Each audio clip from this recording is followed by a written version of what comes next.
Tudo bem? Hoje a gente vai comentar mais uma questão de filosofia medieval. E não só essa questão não é sobre Agostinho e Tomás de Aquino, os preferidos, como ainda por cima a pessoa se deu ao trabalho de fazer uma relação entre filosofia antiga e filosofia medieval. Isso aqui é coisa rara, mas significa também que tem mais textos do que costuma ter. Então vamos lá, vamos ler o primeiro texto. Anaxímenes de Mileto disse que o ar é o elemento originário de tudo o que existe, existiu e existirá, e que outras coisas provém de sua descendência. Quando o ar se dilata, transforma-se em fogo, ao passo que os ventos são ar condensado. As nuvens formam-se a partir do ar por filtragem e, ainda mais condensadas, transformam-se em água.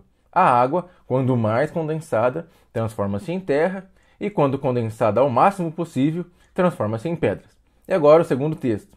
Basílio Magno, filósofo medieval, escreveu: Deus, como Criador de todas as coisas, está no princípio do mundo e dos tempos.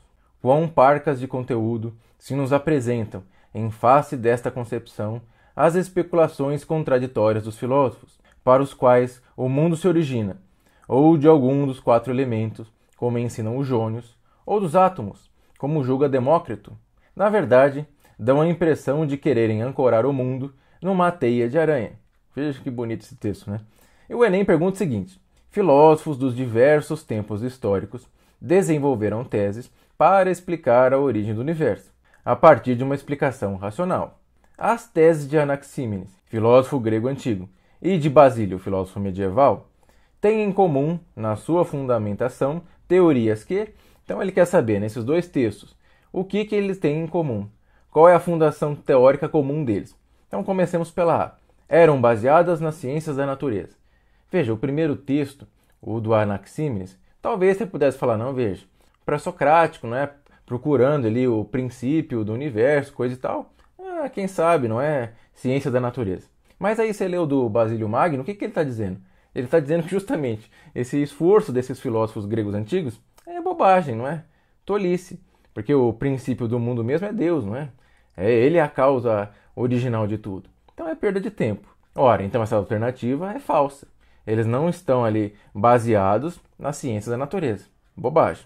Então vamos para B. O que esses 2 têm em comum é que eles refutavam as teorias de filósofos da religião. Veja, isso aqui é meio engraçado, né? O Basílio Magno está dizendo que a origem mesmo é Deus e que os pré-socráticos perderam tempo procurando os elementos. Ora, você acha que um cara que diz isso, ele está falando contra filósofos da religião? Claro que não, não é? Então você ignora essa alternativa, ela está errada. Quem sabe então, o que torna os 2 aí assemelhados é que eles tinham origem nos mitos das civilizações antigas. Veja, isso aqui é completamente errado. Por quê? Porque o primeiro é um pré-socrático. É o sujeito que está ali naquele momento de nascimento da filosofia. Ora, e qual é o ponto que marca justamente esse nascimento? É a passagem do mito para a razão, não é? É justamente quando esses filósofos começam a abandonar a explicação mitológica, procurando algum outro tipo de explicação, uma explicação baseada na razão. Daí o recurso aos 4 elementos, né? É a racionalidade, você viu ali? Ele está explicando todo o processo. Se condensa ali, se condensa aqui, vira isso, vira aquilo. Isso é racionalidade. Assim como o Basílio Magno também está dizendo que Deus é o fundamento de tudo, porque ele é a causa original, não é? Ele é o ser, sabe? Você tem toda uma razão teológica e filosófica para afirmar isso.